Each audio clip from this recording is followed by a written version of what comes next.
creyente de nuevo institucionalismo, porque también la formación de abogados lo hace reflexionar que desde el momento que todos vivimos en una sociedad y existe el imperio de las leyes, o debería de existir el imperio de las leyes, entonces realmente después de la guerra y nos sentamos todos juntos y se creó, digamos, este nuevo pacto social, que tampoco es de todo cierto, pero más o menos entre la Constitución del 98 y algunas reformas quedó establecido el nuevo pacto social de El Salvador, que era el producto de un gran alto al camino, luego de muchas pérdidas humanas. Pero digamos que tu presentación es bien provocadora de cara a la realidad, porque pareciera ser que las reglas bajo las cuales hemos acordado vivir no ha habido realmente la voluntad de cumplirlas. Entonces, todas las partes lo que han tratado de hacerle como medio fraude a la ley, ¿verdad? El espíritu fue que una asamblea solo pudiera elegir a un set de magistrados, pero uno se pasó de vivo, entonces ahora el otro igual, ¿por qué no? Entonces es como ese sistema siempre de traicionar lo que fue el acuerdo inicial.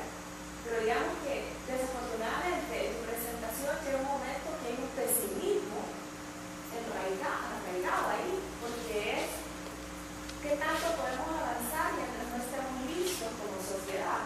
Pero por otra parte, este nuevo, digamos, el nuevo institucionalismo dice, si uno moldea las instituciones y le va haciendo ajustes, también podemos ir ordenando hasta cierto punto la capacidad de destrucción que podamos tener como sociedad.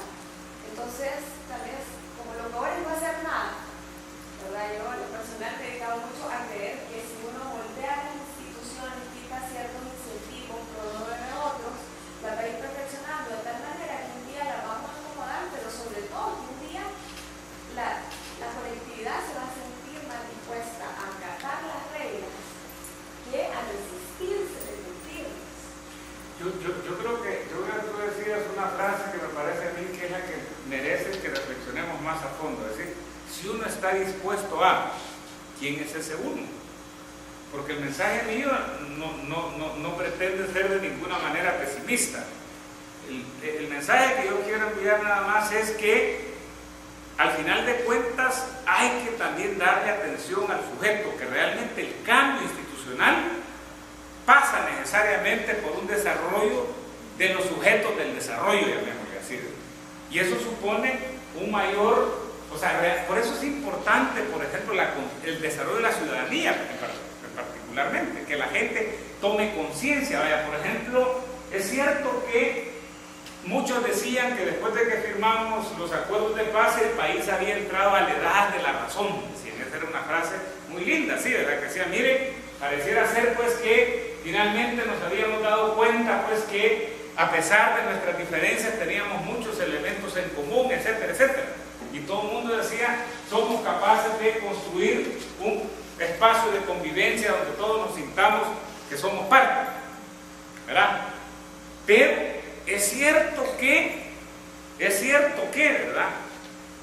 Los acuerdos y la Constitución misma, si realmente nosotros, yo diría que nuestra Constitución, aún me atrevería a decir, bueno, desde la Constitución ¿qué es la del 50?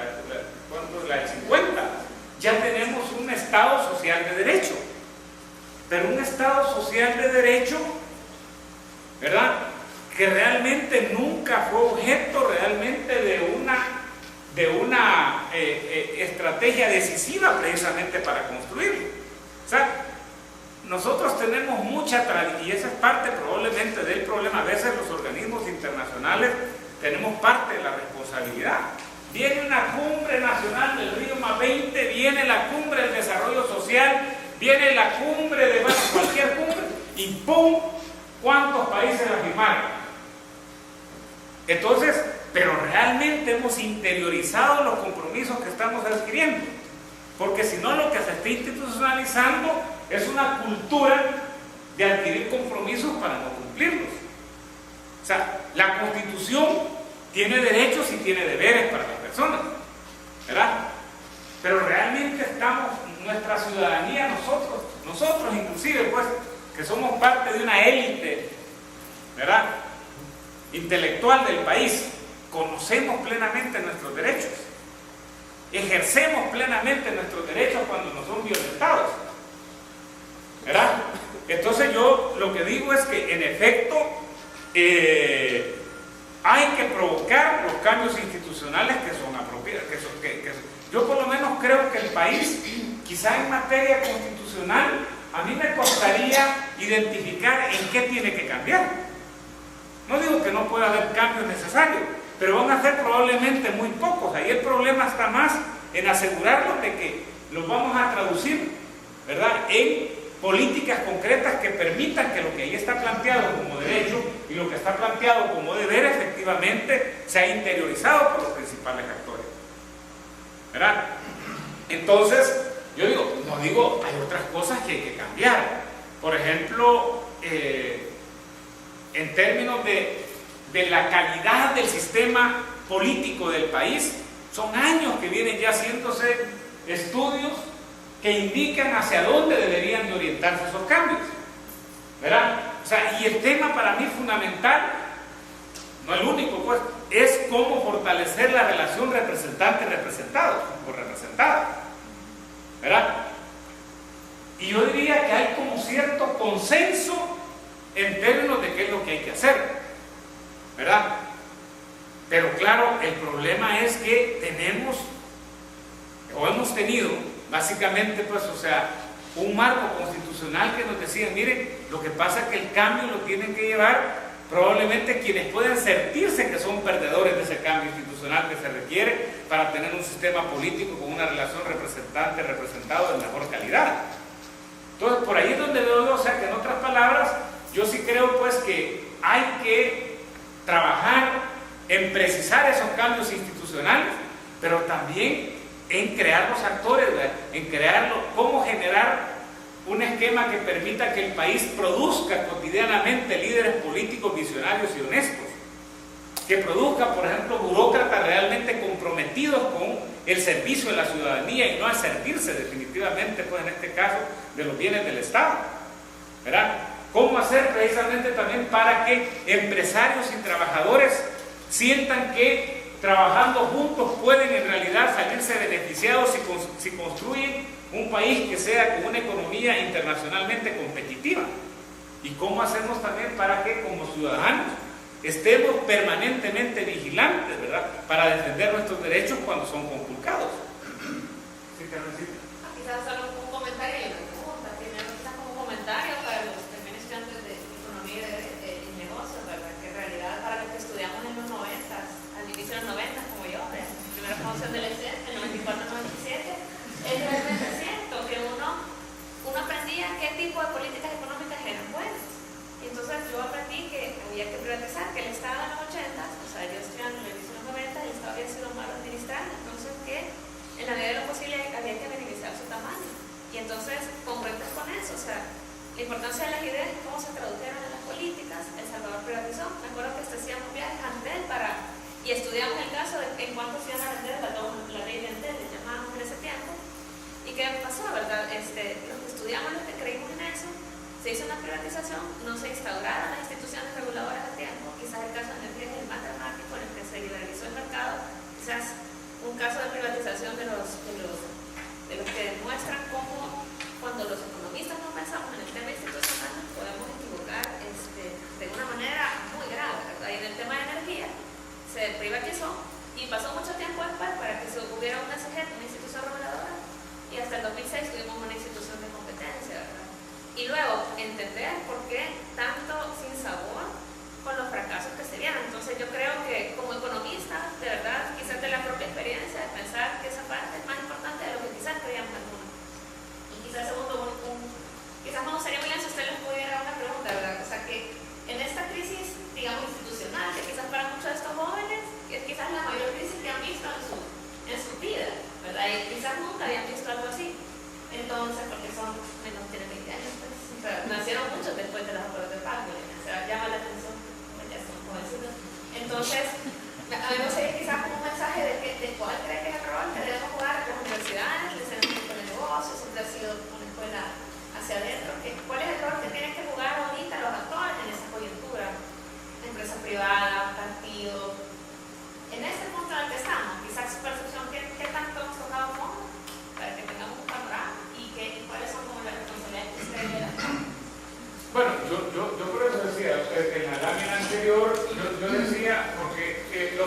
cimientos, para mí cuando hablamos de instituciones, estamos hablando de los cimientos de una sociedad. De eso estamos hablando. Por eso es que los valores son tan cruciales, ¿verdad? Entonces, para mí lo primero es sobre todo desde una universidad, qué tipo de valores realmente nosotros estamos promoviendo que se desarrollen precisamente entre el alumnado, ¿verdad? O sea, realmente, vaya, por ejemplo, porque yo les digo, miren, eficiencia, responsabilidad, justicia, honestidad, a veces no necesariamente se promueven esos valores entre el estudiantado. Algunos de ellos hasta consideramos probablemente que son antagónicos. Por ejemplo, eficiencia y justicia social, ¿verdad? Históricamente han sido vistos como dos valores antagónicos, ¿verdad? O sea, prácticamente se decía, no, miren, la eficiencia es de los neoliberales y la justicia social es la de los socialistas. Y no, ¿verdad? O sea, realmente son dos valores que definitivamente no solamente pueden, sino que deben de convivir. La solidaridad con los demás. Yo siempre les digo, la gente a veces cuando ve como demasiado ideologizadamente las cosas, a Adam Smith solamente lo ven como el padre del liberalismo, pero poca gente destaca realmente la enorme preocupación que tenía Adam Smith, la enorme sensibilidad hacia la pobreza. Que decía, miren, realmente, o sea, una sociedad, ¿verdad?, debe de preocuparse porque nadie se sienta, ¿cómo se llama? ¿Cómo decía la frase? Nadie se sienta incómodo de vivir en público o repudiado precisamente de vivir en público, ¿verdad? Entonces, porque justamente les digo, o sea, esos son los valores básicos. Por ejemplo, miren, nosotros tenemos algunos valores acendrados muy positivos. Por ejemplo, la laboriosidad. Yo les digo que durante mucho tiempo creí que era paja. O sea, yo decía, nos damos carreta a nosotros mismos, ¿verdad? Pero en realidad, cuando uno ya hace consultas, por ejemplo, con empresarios, a mí me tocó justamente estar apoyando en la del Comilenio.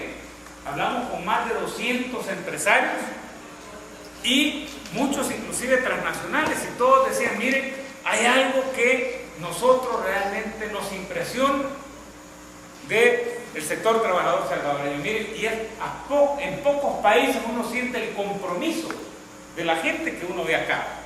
Hasta en los call centers decían, miren, ¿cómo hacen como para que con el nivel de inglés, con la tonalidad que alcanzan, ¿verdad?, sientan que se trata de personas, por ejemplo, agradables para la gente que están atendiendo, ¿verdad? Entonces, pero claro, por ejemplo, hay temas que nunca han sido parte de nuestro contrato social. Por ejemplo, el pleno empleo. Realmente, miren, nosotros examinamos en el informe de desarrollo humano del 2008 todos los planes de desarrollo que ha habido desde que se creó el primero, a los años 60, que se puso 58, creo que encontramos uno, algo así. Miren, todo el mundo habla de crecimiento económico, de inversiones, de exportaciones, ¿verdad?, de déficit fiscal, de inflación. Uno mencionaba nada más, creo que fue el de Rivera, que decía, pues, o sea, que había un problema en términos de desempleo y de subempleo. Pero vayamos a ver en los planes cuántos presidentes se atreven a decir que van a disminuir la tasa de subempleo de tanto por ciento a tanto por ciento. En los objetivos dicen aumentar el empleo. Pues sí, pero si yo tengo 200.000 empleos y después tengo 200.000, uno lo logra. O sea, no, ¿verdad? No hay un compromiso real, me parece a mí. Entonces yo por eso digo que eso me parece a mí que es lo primero. Tomar en cuenta que cuando hablamos de la base de una sociedad, los valores son los primeros, ¿verdad? Pero los valores, y esos tienen que traducirse, decíamos, en compromisos. Para eso está la Constitución y para eso están también todas las leyes secundarias y las políticas públicas, ¿verdad? Entonces yo por eso digo, miren, yo cuando he tenido la oportunidad de examinar casos de países exitosos en materia de desarrollo, uno no se encuentra el mismo arreglo de políticas públicas en todos lados.